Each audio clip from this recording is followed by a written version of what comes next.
Coucou tous, j'espère que votre semaine s'est bien passée et que vous allez bien. Merci d'être au rendez-vous pour cette nouvelle lecture. Aujourd'hui, on va parler de la rencontre des survivants avec les Rocks, donc mon camp de PNJ. J'espère que ça vous plaira. En attendant, voici les héros de ce scénario. Donc, ils ont déjà été présentés dans les vidéos avec les survivants. Nous aurons donc Kaz. Ensuite, nous allons avoir René qui n'est plus vivante en fait maintenant sur Life or Death. Elle a été tuée. Et nous aurons aussi donc Dean que vous ne connaissez pas encore et que vous allez donc découvrir dans cette vidéo lecture que je commence maintenant. Donc la rencontre avec les survivants et le Corox. C'est parti.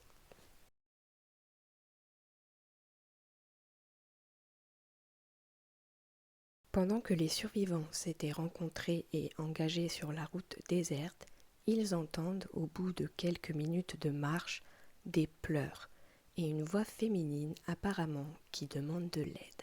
« S'il vous plaît, pitié, aidez-moi !» En s'avançant un peu sur le bitume craquelé, ils pourront remarquer à une dizaine de mètres leur position une jeune fille. Celle-ci était à genoux au sol. Ses vêtements étaient en piteux état, sweat à moitié déchiré, un côté de sa poitrine étant visible. Ses collants étaient troués, elle n'avait pas de chaussures, et ses cheveux roses emmêlés.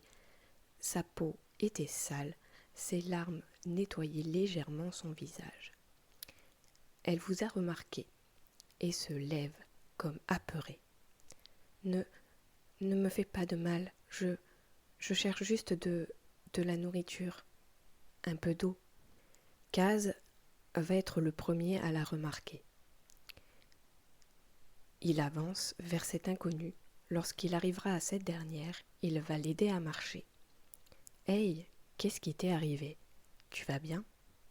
Il regarde cette jeune fille avant de retirer sa veste et de la mettre autour d'elle pour qu'elle soit couverte. Dean, lorsqu'il entendra la fameuse voix féminine, froncera les sourcils tout en se retournant. Il plissera par la suite les yeux. Qu'est-ce que c'était que ce bordel? En voyant Kaz se diriger vers une jeune fille inconnue, il le suivra aussi, intrigué par tout ce cinéma. En voyant l'état dans lequel cette fille était, il grimacera inconsciemment. C'était vraiment pas beau à voir. On devrait l'asseoir contre une carcasse de voiture. Elle ne tiendra pas longtemps debout. Vous avez quelque chose à lui donner? J'ai pas mon sac avec moi. Il demandera cela à ses deux compagnons, Kaz et René, tout en gardant un œil sur cette mystérieuse femme. René, la jeune femme, vient aussi à son tour pour voir. Elle enlève son sac à dos, gardant par conséquent son pistolet dans une de ses poches. Elle pose le sac au sol, venant porter la jeune fille, la menant vers une carcasse de véhicule.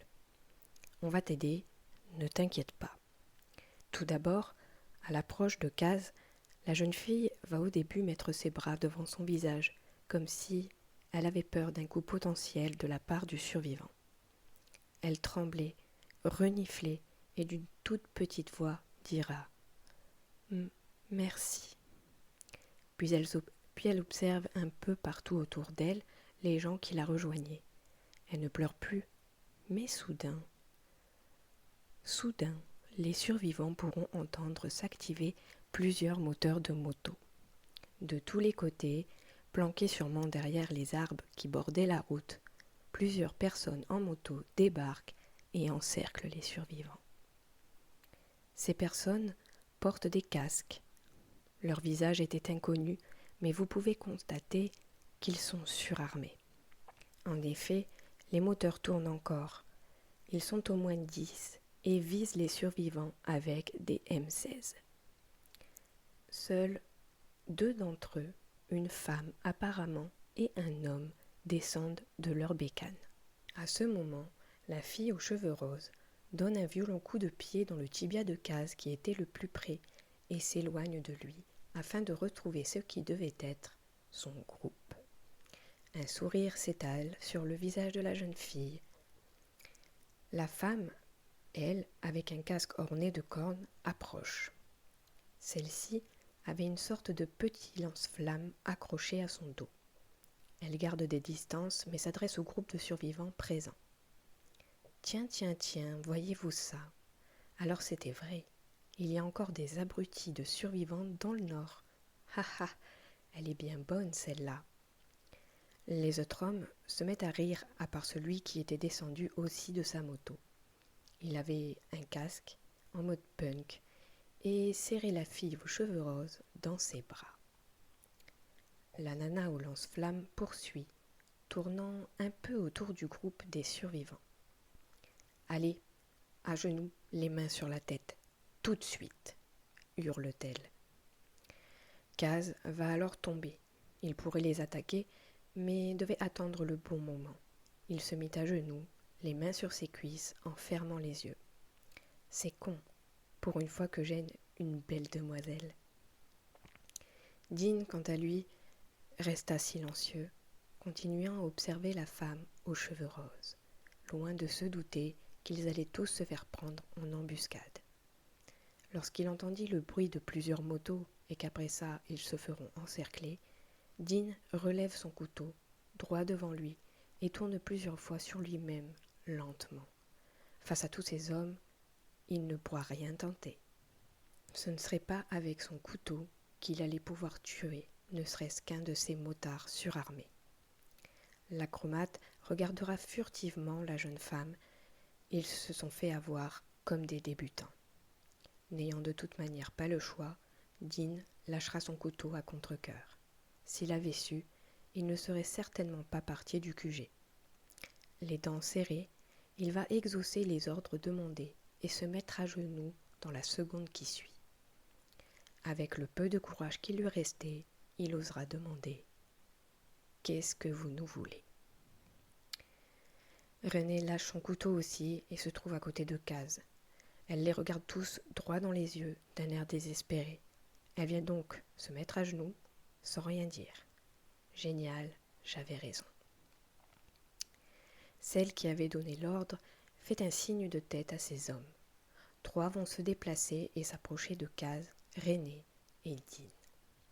Ils vont les frapper, tandis que le reste du groupe inconnu les visera avec leurs armes, lâchant des rires alors que les survivants se feront tabasser. Coups de poing au visage, coups de pied dans le ventre, plusieurs fois. Les pauvres survivants peuvent se défendre, mais à leur risque et péril. Ils se feront alors dépouiller. Renée va perdre tous ses soins, ses conserves. Quant à Kaz, une partie de son inventaire partira également. Ils sont blindés de matos, Yolandi, s'écrie l'un des hommes, se tenant près de Renée. Cet homme prendra ensuite le visage de la survivante dans sa grosse main, plaquant son arme sur sa tempe. Elle ne pouvait pas voir son visage sous son casque de moto. « Eh, est-ce que je peux la prendre ?» Ce qui devait être la chef du groupe, au casque de corne, elle va envoyer des flammes à l'aide de son arme, des jets d'environ 1 mètre de distance, vers l'homme qui tenait Renée. « Lâche-la, pervers, on n'est pas là pour ça. » L'homme laissera tomber Renée brutalement au sol avant de reculer. La femme au casque reprend ensuite. « Bien, prenez celui-là. » Une fois de plus, elle fera un signe de tête. Un autre de ces hommes viendra soulever le pauvre Dean et l'obligera à avancer vers la moto. « On vous prend votre pote. Si vous ouvrez vos gueules, on vous bute. » Les battles des joueurs se déroulent très très mal. Ils sont négatifs et n'arrivent pas à se défendre contre les Rocks. Kaz ne va rien dire.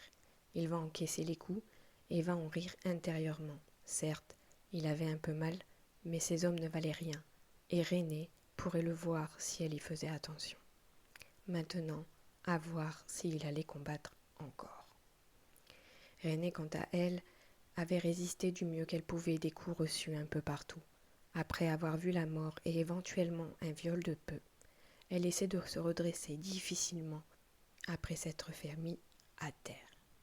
Elle tourne la tête vers Kaz, écoutant les paroles des motards dégénérés. Elle tourne ensuite la tête vers Dean qui se fait embarquer. Le malheur, qu'est-ce qu'ils vont lui faire? Non, prenez-moi, pas lui. Il n'a rien fait dans toute cette putain d'histoire. Bien que la jeune femme essaie de se relever, elle regarda la scène où Dean se fait enlever. Dean, le jeune adolescent, tentera tant bien que mal de ne pas laisser ne serait-ce qu'une seule larme couler. Non, il ne leur ferait pas ce plaisir.